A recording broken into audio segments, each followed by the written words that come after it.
ఈ Covid hospitals కావచ్చు, డెలివరీస్లో ఉన్నటువంటి విధులు నిర్వహిస్తున్న హాస్పిటల్ కావచ్చు, అవన్నీ కూడా ఇవాళ 7 days ఆన్ 7 days ఆఫ్ చెప్పిన మేము పనిచేస్తా ఉన్నాం. మా వైద్య సిబ్బంది కూడా ఇవాళ మాట్లాడుతున్నప్పుడు ఎంత గొప్పగా అనిపించిందంటే, మేము ఇంత రిస్క్లో కూడా మేము గర్వంగా పనిచేస్తున్నాం సార్ అని చెప్తున్నారు. గాంధీలో పనిచేసే డాక్టర్లు కావచ్చు, నీలోఫర్లో పనిచేసే డాక్టర్లు కావచ్చు, పేట్లపూచి హాస్పిటల్లో పనిచేసే డాక్టర్లు కావచ్చు, ఇవాళ మా అందరికీ పాజిటివ్ వస్తున్నప్పటికి కూడా ఇది మా బాధ్యత సార్, ఇది మా విధి సార్ అనేటువంటి పద్ధతిలో వాళ్ళు ధైర్యంగా పనిచేస్తారు.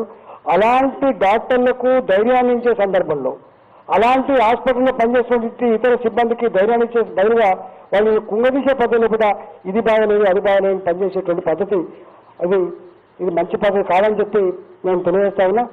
ఇవాళ మా దగ్గర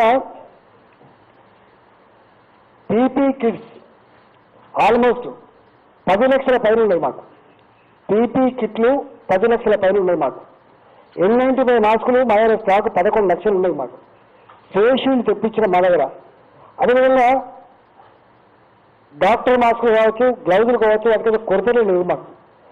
ఇలా హాస్పిటల్లో ఎక్కడ కూడా మందుల కొరత లేకుండా చూడమే కాకుండా ఈ కోవిడ్ దానికోసం ప్రివెంటివ్ దాంట్లో హెల్త్ వర్కర్స్కి ఎస్సీ సిబ్బందికి SCQ టాబ్లెట్లు 4.1 7 doses ఇచ్చినాం మేము. ఇవాళ పోలీసు వారు కూడా ఇట్లాంటి విధులు నిర్వహిస్తాను కాబట్టి మీలాంటి కూడా ఇట్లాంటి విధులు నిర్వహిస్తే మేము ఇవ్వడానికి మేము సిద్ధంగా ఉన్నాం. ఒక 84 లక్షల HCQ టాబ్లెట్లు ఉన్నాయి మా దగ్గర. అజిత్రోమైసిన్ మా దగ్గర 56 లక్షల అజిత్రోమైసిన్ టాబ్లెట్స్ ఉన్నాయి. అదేవిధంగా ప్లాస్మా థెరపీ ICMR ఇచ్చిన తర్వాత గాంధీలో మొట్టమొదటిసారిగా దాన్ని అమలు చేసి వాళ్ళు క్యూర్ చేసి ఇంటికి పంపించే సందర్భం కూడా ఉంది. అట్లనే ఇతరత్ర వైరల్ వాటి మీద కొన్ని మందులు ఏవైతున్నాయో ఆ మందులు కూడా రెమ్డెసివిర్ అనే ఒక ఇంజక్షన్ కావచ్చు, అదేవిధంగా పావిపెరాల్ కావచ్చు, అదేవిధంగా తులసి జిమాట్ కావచ్చు, ఇలాంటివన్నీ కూడా మా దగ్గర ICMR ఆదేశిస్తే వాటి కూడా మేము ట్రయల్ చేస్తూ ఉన్నాం.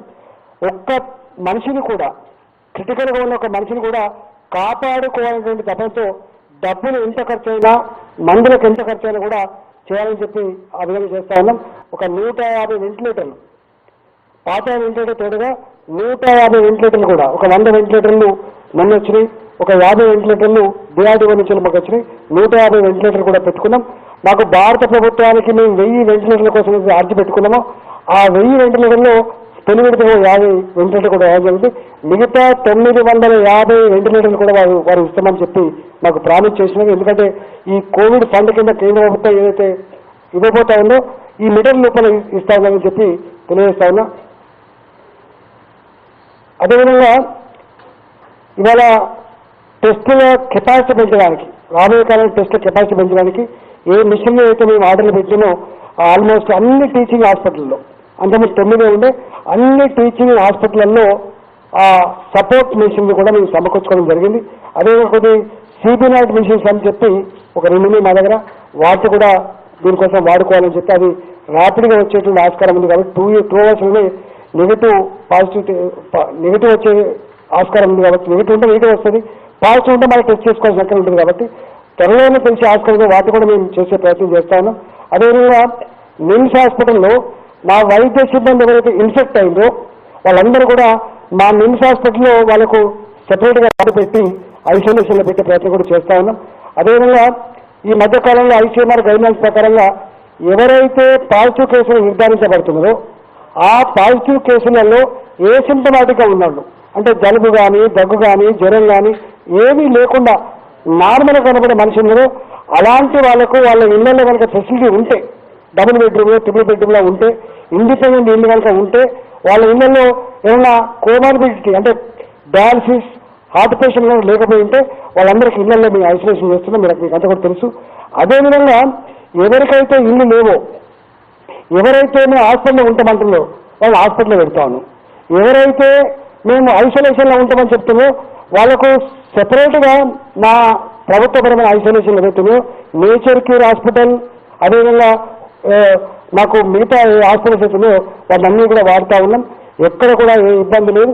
రాబోయే కాలంలో మొన్న మేమంతా కూడా 8,000 మంది పేషెంట్లు పాజిటివ్ వచ్చినప్పటికి కూడా ట్రీట్మెంట్ ఇవ్వాల్సినటువంటి పేషెంట్స్ ఎంతమంది, వాళ్ళని ఎక్కడ పెట్టుకోవాలి, గ్రామీణ ప్రాంతాల్లో వస్తే వాళ్ళు ఎట్లా చేసుకోవాలి, అర్బన్ ప్రాంతాల్లో వచ్చిన వాళ్ళకు ఎట్లా ఐసోలేషన్ పెట్టుకోవాలి, ఇవన్నీ కూడా పగడబందిగా చేసుకుంటా ఉన్నాం. నేను ఒకటే దయచేసి కోరుతా ఉన్నా, మేము ప్రతి విషయాన్ని మేము చెప్పకపోయినంత మాత్రాన మీరు ఏది పద్ధతి రాయడం కానీ చూపించడం కానీ తగదని చెప్పి మనం చేస్తా ఉన్నా. ఇప్పుడున్న ఈ పరిస్థితుల్లో ప్రజలకు ధైర్యాన్ని కల్పించాలి, దీనికి చేతనిచ్చే ప్రయత్నం చేయాలి తప్ప డిమోరలైజ్ చేసే ప్రయత్నం మంచిది కాదని చెప్పి నేను మనం చేస్తా ఉన్నా. ఇవాళ దేశం మొత్తంలో ఎఫెక్టివ్గా సర్వీసెస్ అందిస్తున్న రాష్ట్రం తెలంగాణ అని చెప్పి మనం చెప్పట్లే, కేంద్ర బృందాలు ఇక్కడికి వచ్చి చెప్పేది. కేంద్ర బృందాలే ఇలా యాదాద్రి భువనగిరి జిల్లా కావచ్చు, సూర్యాపేట కావచ్చు, ఇతర జిల్లాలలో వాళ్ళు కూడా శాంపుల్స్ చేస్తూ ఉన్నారు. శాంపుల్ చేసేప్పుడు కూడా మాకు సలహా ఇస్తూ ఉన్నారు. వాళ్ళు చెప్తున్న మాట ప్రకారంగా సౌత్ ఇండియాలోనే విజిలెన్స్ తక్కువ ఉందని, సౌత్ ఇండియాలో తీవ్రత లేదని చెప్తా ఉన్నారు. అందులో ముఖ్యంగా తెలంగాణ రాష్ట్రంలో ఆ విజిలెన్స్ తక్కువ ఉన్నప్పుడు కూడా చాలా ఎఫెక్ట్గా పనిచేస్తుందని చెప్తా ఉన్నారు. ఇవాళ కేంద్ర బృందాలు కావచ్చు, ఇతర సంస్థలు కావచ్చు, కొద్దిమంది వ్యక్తులుగా టెస్ట్ చేస్తున్నారని చెప్పి గుడ్డిగా ఆరోపణ చేయడం తప్ప ఎక్కడ కూడా లేదు. దీన్ని దాగేది కాదు. ఒకవేళ టెస్టులు చేయకుండా ఉంటే ఆ పేషెంట్ తీవ్ర క్రానిక్ అయితే ఆ పేషెంట్ని మనం రక్షించే ఆస్కారం లేదు, పెరగాలి. అట్లా ఎక్కడ కూడా లేదు.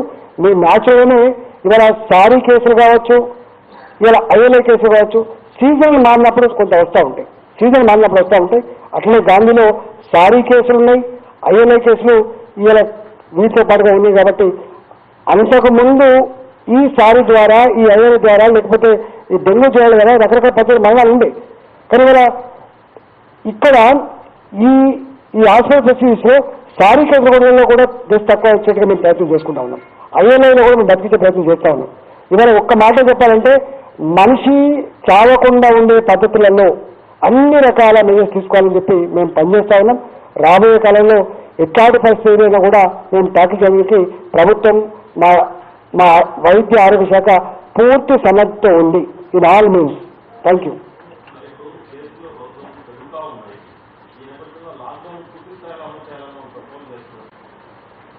లాక్డౌన్ భారత ప్రభుత్వం ఏ పద్ధతి ప్రకారం అయితే మనకు రాష్ట్రాలకు ఆదేశాలు ఇచ్చిందో దాన్ని తూచా తప్పకుండా అమలు చేసిన రాష్ట్రం తెలంగాణ. ఇలా దేశవ్యాప్తంగా మిగతా హాస్పిటల్స్ కూడా చూసుకోవాలి. కాబట్టి భారత ప్రభుత్వమే స్టడీ చేసుకొని భారత ప్రభుత్వమే లాక్డౌన్ ఎత్తేయాలని చెప్పి నిర్ణయించినప్పుడు దానిలో భాగంగా రాష్ట్రాలు కూడా ఫాలో అయినాయి.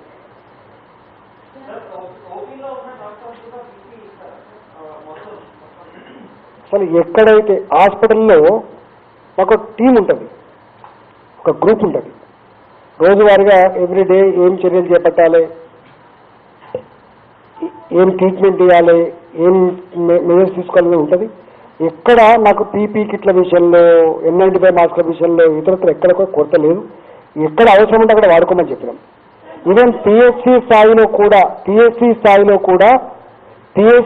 సబ్ సెంటర్ స్థాయిలో కూడా ఇవాళ 2 కౌంటర్లు పెట్టినాం మేము. జ్వరం ఉన్నటువంటి వాళ్ళని, జలుబు ఉన్నటువంటి వాళ్ళని ఒక కౌంటర్, జ్వరం లేని వాళ్ళని ఇంకో కౌంటర్ పెట్టి మేము చేస్తా ఉన్నాం.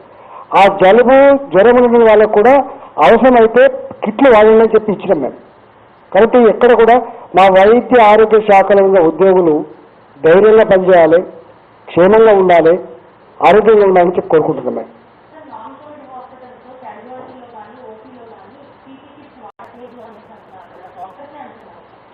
వాళ్ళు ఎక్కడ అవసరం ఉంటే అక్కడ వాడమని చెప్పినాము.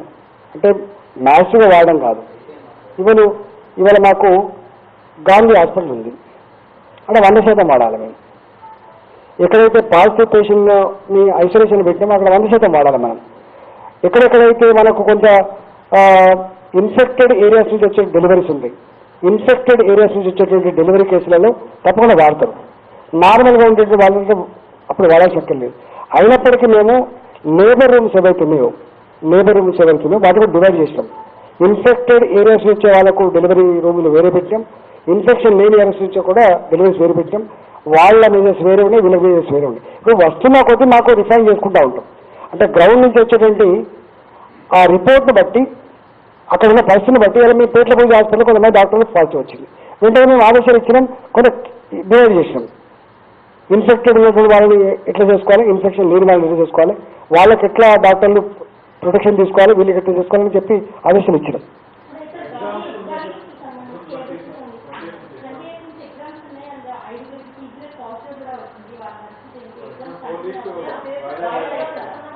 అంటే ఈ పీజీలు ఇవన్నీ కూడా వైస్ ఛాన్సలర్గా మళ్ళీ మీకు స్టేట్మెంట్ పంపిస్తారు. అంటే ఎందుకంటే దేశవ్యాప్తంగా వాటిని మళ్ళీ మనకు ఎగ్జామ్స్ ఉంటాయి, రేపు మళ్ళీ వాళ్ళు ఇంకొక కోర్సుకు పోయేటువంటి ఆస్కారం ఉంటుంది. కాబట్టి మనం వెనకబడిపోతే బాగుండదు. కాబట్టి దేశంలో అన్ని రాష్ట్రాలకు ఏ పద్ధతులు అయితే ఉన్నాయో ఆ పద్ధతులు మన రాష్ట్రంలో ఉంటాయి.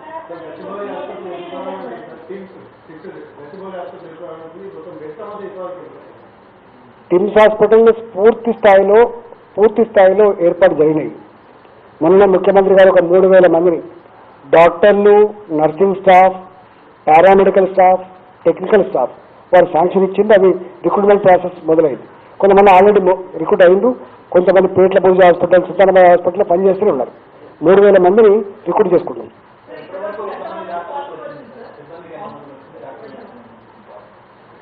పేట్ల పూజ గాంధీలో 3కి వచ్చింది. అదేవిధంగా పేట్ల పూజలో 17కి వచ్చింది, 17 మందికి వచ్చింది. నిమ్స్లో కూడా ఒక 6కి వచ్చింది.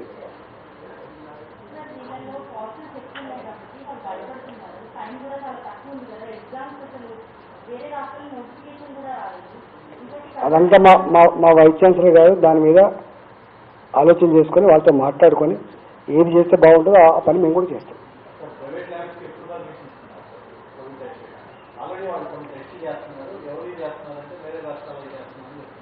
యాక్చువల్గా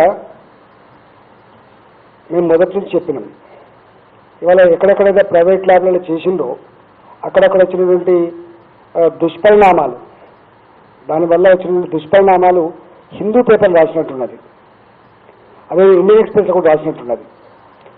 దీంట్లో అన్ని రోగాల్లాగానో టెస్ట్ చేసి వదిలిపెట్టేది కాదు ఇది.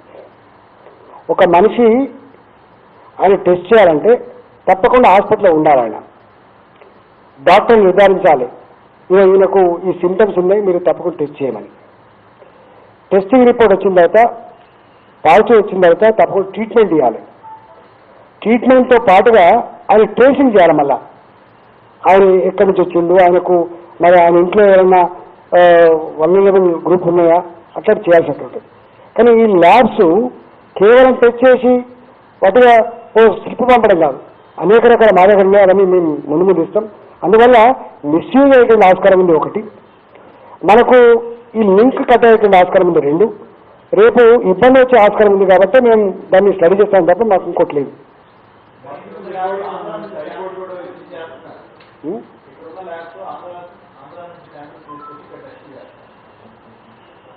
అంటే వాళ్ళు ఏమన్నా డబ్బులు ఇచ్చి చేయించుకుంటూ తెలియదు.